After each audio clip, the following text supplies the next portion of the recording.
Olá, meus amigos, meus companheiros de jornada em nosso canal no YouTube.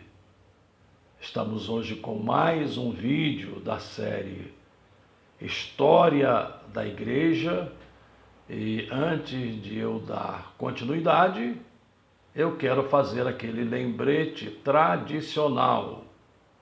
Não se esqueçam de inscrever-se no canal e ativar o sininho para receber as notificações.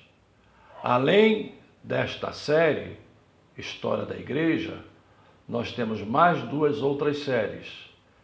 Temos a série Livros que Recomendo e a série 100 orações registradas na Bíblia. E nos próximos dias começaremos uma nova série sobre evidências que respaldam a Bíblia como palavra de Deus. E tem mais. Todas as quintas-feiras, às 21 horas, temos a nossa transmissão ao vivo da lição bíblica da escola dominical daquela semana, com subsídios de suporte, de apoio para os nossos professores. Portanto, é um canal com bastante conteúdo. Venham somar conosco, inscrevendo-se no canal e ativando o sininho para receber as notificações.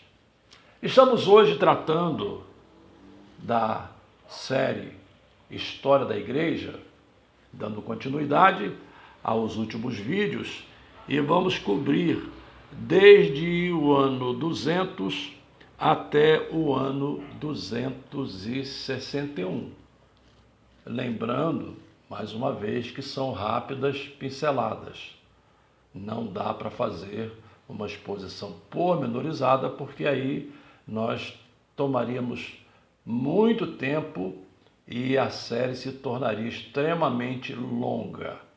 É meramente pitada que damos de maneira rápida para que você tome gosto e você se interesse por esse assunto que é extremamente importante para você conhecer como é que a igreja surgiu, o desenvolvimento da história ao longo dos séculos até chegar aos dias contemporâneos. Então hoje estamos tratando aqui desde o ano 200 até o ano 261. No ano 200, nós temos, claro, estamos falando aqui, ano 200 depois de Cristo, ou seja, DC, aquela famosa sigla que todos conhecemos. No ano 200, a Escritura já está traduzida em 7 idiomas.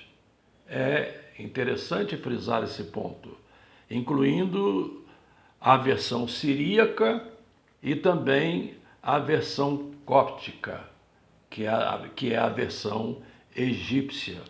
Em outras palavras, já temos nesse ano a Bíblia traduzida para 7 idiomas, incluindo essas duas famosas versões, para que vocês percebam como foi rápido o processo de tradução, e não só de tradução, mas o processo de disseminação da Escritura, da Bíblia, da Palavra de Deus. Já no ano 200, em pelo menos 7 idiomas, entre eles essas duas versões famosas, que são a versão siríaca e a versão cóptica.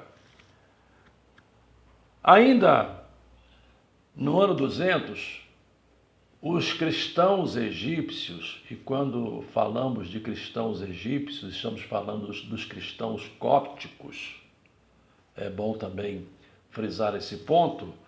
No ano 200, os cristãos egípcios foram cruelmente perseguidos e centenas de milhares deles foram martirizados. Às vezes pensamos em martírio nas regiões da Ásia, às vezes pensamos em martírio em outras áreas das fronteiras do Império Romano, mas no Egito, naquela época, e por óbvio, o Egito também estava dentro das fronteiras romanas, no Egito, a Igreja Cóptica sofreu uma cruel perseguição e centenas de milhares de cristãos cópticos foram martirizados. E aqui vale lembrar aquela famosa frase de Tertuliano, que disse que o sangue dos mártires é a semente da igreja. Claro que a imagem aqui é metafórica, a imagem aqui tem o sentido de mostrar como os cristãos foram perseguidos e a quantidade deles que foram martirizados por amor a Cristo. Esse é o sentido da frase de Tertuliano.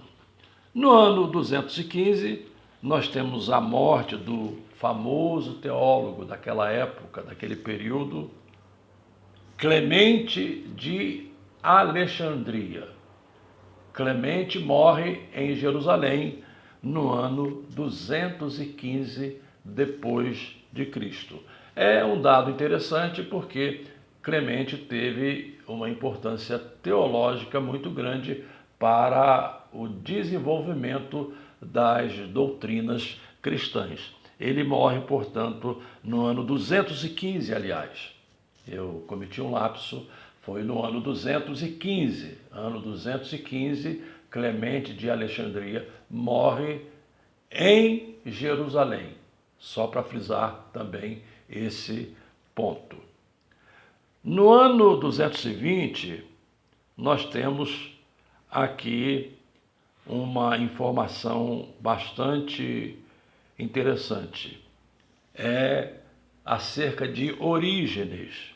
Orígenes foi um teólogo e foi aluno de Clemente, esse que eu acabei de mencionar.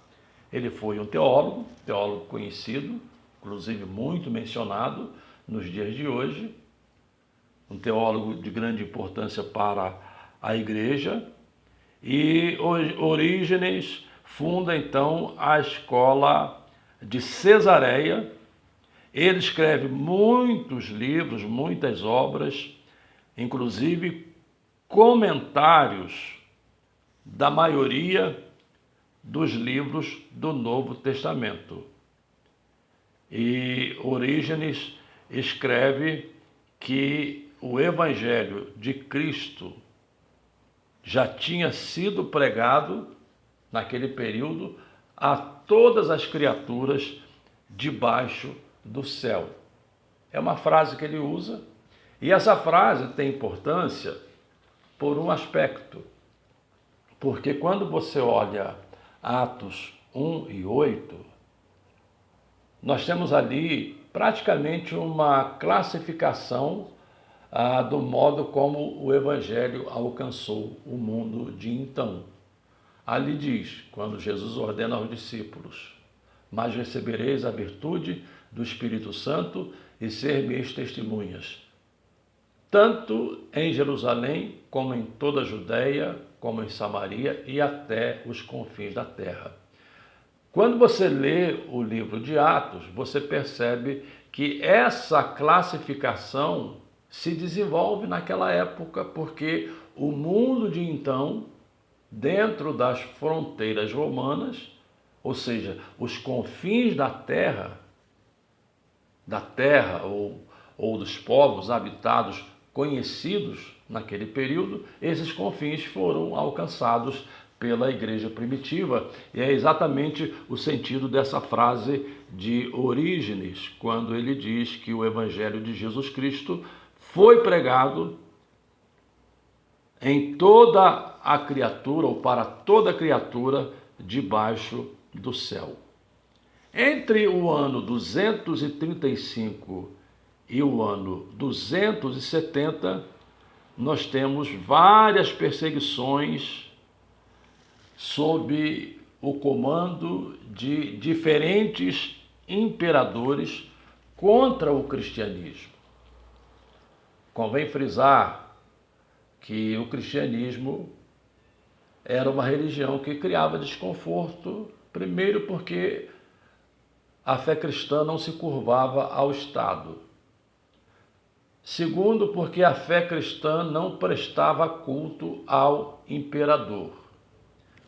Terceiro, porque a fé cristã exigia exclusividade ao seu único Senhor, ou ao nosso único Senhor, Jesus Cristo, diferentemente das demais religiões pagãs, das outras religiões pagãs, diferentemente, que admitia um sistema politeísta com diferentes deuses equivalentes entre si e cada um exercendo poder em determinada área da vida.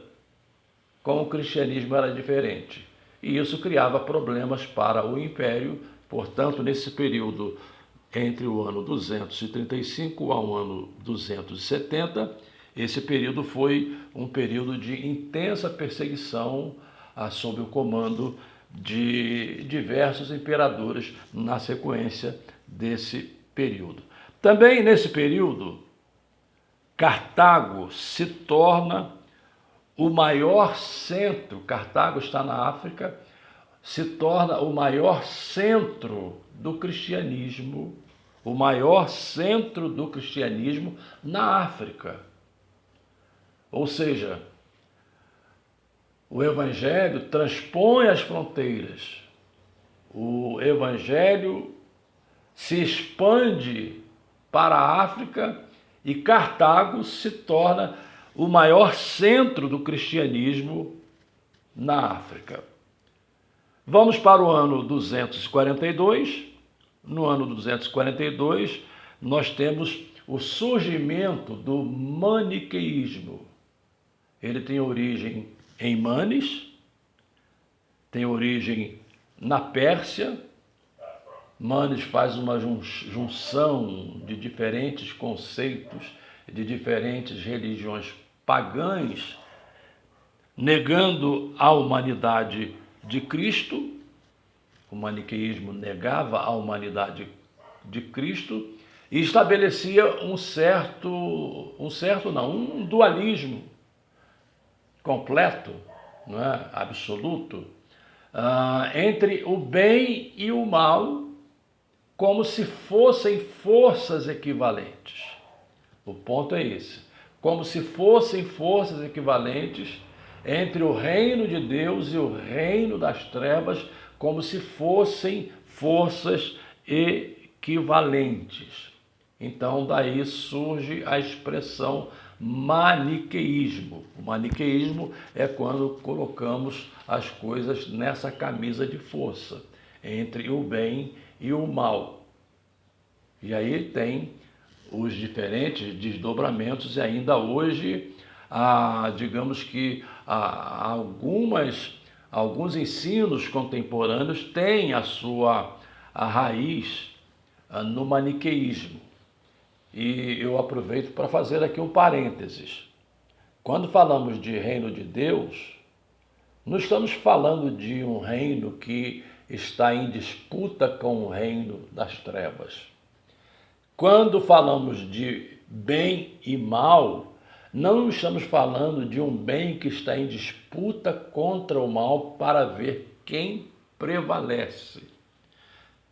Porque, primeiro, o reino de Deus está acima de todas as coisas, é atemporal e significa o domínio soberano de Deus em todas as eras, de eternidade a eternidade. E em relação ao bem, embora o mal exista, mas o bem sempre triunfará e ao final da história o bem triunfará para sempre E convém lembrar até a título de comparação, para a gente poder ter uma concepção mais clara da questão, quando Paulo disse lá em Romanos capítulo 8 e verso 27, todas as coisas contribuem para o bem dos que amam a Deus e são chamados pelo seu decreto. É nesse período também, até o ano 261, que surge o monasticismo. Nós temos aqui o monasticismo no sistema eremita, ou seja, do ermitão, ou seja, aquele cidadão que se isolava individualmente para viver supostamente uma vida de piedade, eram os ermitões, por isso é chamado de eremita.